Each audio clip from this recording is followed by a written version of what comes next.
Hello friends, welcome to Nandkishore classes. आज हम angle bisector क्या होता है, परपेंडिकुलर बाइसेक्टर क्या होता है, एक तो ये सीखेंगे और दूसरा ट्राइंगल में एंगल बाइसेक्टर और परपेंडिकुलर बाइसेक्टर के बारे में बच्चे क्या क्या गलतियां करते हैं वो सीखने वाले हैं। बहुत ही इंपॉर्टेंट लेक्चर होगा, ध्यान से अटेंड कीजिएगा। सबसे पहले शुरुआत करते हैं कि एंगल बाइसेक्टर क्या होता है।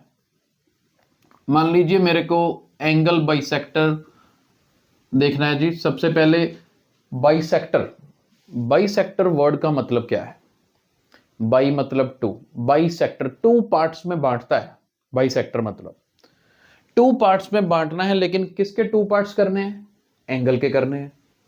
कैसे करने हैं देखते हैं। मान लीजिए ये मेरे पास एंगल है, मान लीजिए this angle is 70 degree, angle A O B. ये एंगल मेरे पास कितना है? 70 डिग्री। अब इस एंगल के दो पार्ट्स करने हैं ना, कौन करेगा?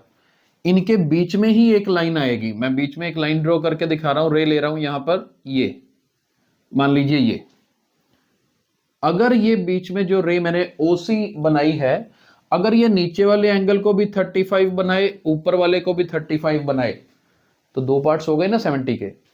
इन दैट केस ओसी क्या होगा? ओसी को एंगल बाइसेक्टर बोलेंगे। ये याद रखना, किसको बोलेंगे? ओसी रे जो है एंगल बाइसेक्टर। समझ आया? जो एंगल को दो पार्ट्स में बांटे। ये याद रखना, ये छोटी छोटी बातें गलत कर देते हैं बच्चे। अच्छा, एंगल बाइसेक्टर ये हो गया। अब दूसरा वर्ड आता है परपेंडिकुलर बाइसेक्टर। अब ये ध्यान से देखिएगा, परपेंडिकुलर बाइसेक्टर। देखो, मैंने परपेंडिकुलर बाइसेक्टर क्यों उठाया? एक तो सिंपल बाइसेक्टर हो सकता है। सिंपल बाइसेक्टर का मतलब है, जैसे मान लीजिए ये एक लाइन है, लेट्स सपोज लाइन सेगमेंट है ए बी। मान लीजिए ये 6 सेंटीमीटर इसकी लेंथ है। कितनी लेंथ है? 6 सेंटीमीटर।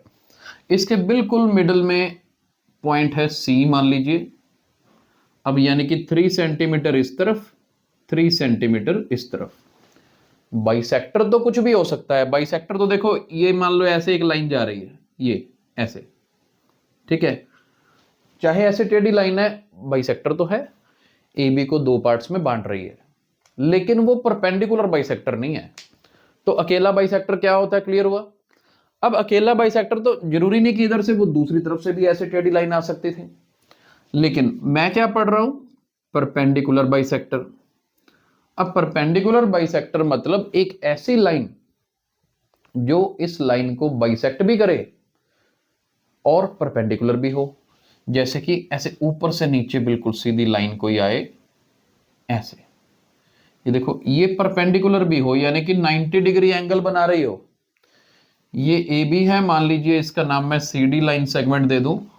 तो ये जो सी डी है ना, सी डी अब बाइसेक्टर भी है, परपेंडिकुलर भी है ए बी के, इसलिए सी डी को हम क्या बोलेंगे? ए बी का परपेंडिकुलर बाइसेक्टर। डिफरेंस समझ आया दोनों में क्या है? अब कई लोगों को कंफ्यूजन रहती है ट्राइंगल के केस में। मैं एक चीज बताता हूं क्या कंफ्यूजन रहती है, थोड़ा ध्यान से देखिएगा। जैसे ट्राइंगल है, मान लीजिए कोई भी एक ट्राइंगल बनाई मैंने, ये ट्राइंगल है, ठीक है। लेट्स सपोज ये एंगल यहां पर 50 डिग्री है। कितना है? 50 डिग्री एक बार मान लेते हैं। अब 50 डिग्री को जो डिवाइड करेगा एंगल, मान लीजिए ये 25 और 25 में कोई एंगल डिवाइड कर रहा है। टोटल 50 डिग्री था, 25 और 25 में डिवाइड कर रहा है। अब कुछ लोगों को ये लगता है कि यहां पर ये मिड पॉइंट जरूर होगा, कि जो एंगल बाइसेक्टर बना लिया वो सामने वाली साइड को भी बाइसेक्ट करेगा। ऐसा नहीं होता। अभी जैसे मैंने भी डायग्राम बनाई ना, वो दिखने में मेरे को भी लग रहा है, लेकिन भाई हम मैनुअली बना रहे हैं ना, रफ डायग्राम बना रहे हैं। आप इसको प्रैक्टिकली बना के देखो प्रॉपर स्केल के साथ, तो पता चल जाएगा कि यहां पर अगर, क्योंकि ये तो ठीक बना भी नहीं, इधर से कोई कम जगह है, इधर ज्यादा जगह है, नहीं तो ये थोड़ा सा और इधर खिसक जाता। तो याद रखना, जो मैं बताना चाहता हूं कि एंगल बाइसेक्टर सामने वाली साइड पे मिड पॉइंट नहीं होता, बाइसेक्ट नहीं करता। ये मैंने बनाया ना, तो ये दिखाने के लिए बनाया कि यहां पर देखो लग रहा है ना, बस यही लगता है, इसलिए सारे बोल देते हैं बच्चे भी। कई बार क्वेश्चन में गिवन ही नहीं होता, ऊपर से एंगल बाइसेक्टर गिवन होता है, सामने वाले का मिड पॉइंट अपने आप लिख लेते हैं, वो गलत हो जाता है। वो पता है, उसको स्पेशल केस होता है। ये याद रखना, ये जो एंगल बाइसेक्टर है, मैं एक बार दोबारा लिख रहा हूं, एंगल बाइसेक्टर जो है ना, वो सामने वाली साइड मतलब कि ऑपोजिट साइड को बाइसेक्ट कब करता है?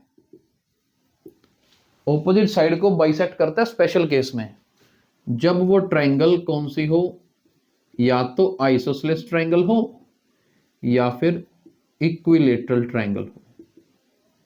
जब ये ट्रायंगल्स होंगी तब जरूर करेगा, लेकिन स्केलन ट्रायंगल यानी कि जिसका आपको कुछ स्पेशल केस नहीं है, तो उस समय एंगल बाइसेक्टर सामने वाली साइड को बाइसेक्ट नहीं करता जी। ये खास करके याद रखना, मैंने ये पॉइंट स्पेशली बताया क्योंकि यहां बच्चों को कंफ्यूजन होती है। और दूसरी बात, ये जो मिड पॉइंट को अगर सामने जोड़ दें तो ये भी जरूर याद रख लीजिए, जैसे ये ट्रायंगल है, मान लो ये ट्रायंगल है ABC और इस ट्रायंगल का मिड पॉइंट यहां कहीं पर है, तो जो मिड पॉइंट होता है ना, मिड पॉइंट को अगर AD से जोड़ दें, तो मैं वैसे ही ऐड कर रहा हूं, तो ये इसको बोलते हैं मीडियन। अगर D मिड पॉइंट है, मिड पॉइंट को ऑपोजिट वर्टेक्स के साथ जोड़ दें तो वो क्या होता है? मीडियन होता है। और आप गौर से देखो, ये जरूरी नहीं कि अगर ये मीडियन है तो इस एंगल को बाइसेक्ट करे ही करे, ये जरूरी नहीं है, ऐसा जरूरी नहीं है। वो पॉसिबल कब है? अभी अभी बताया, जब आइसोसेलेस ट्रायंगल हो या फिर इक्विलेटरल ट्रायंगल हो। ठीक है, ये गलतियां अक्सर बच्चे करते हैं, इसीलिए मैंने इस टॉपिक में ऐड किया कि इसका भी ख्याल जरूर रखना है। तो आई होप कि आज का वीडियो आपके लिए हेल्पफुल रहेगा। अगर आपको लगता है कि ये वीडियो बच्चों के लिए भी हेल्पफुल है तो इसे ज़्यादा से ज़्यादा लाइक और शेयर जरूर कीजिए। Thank you so much.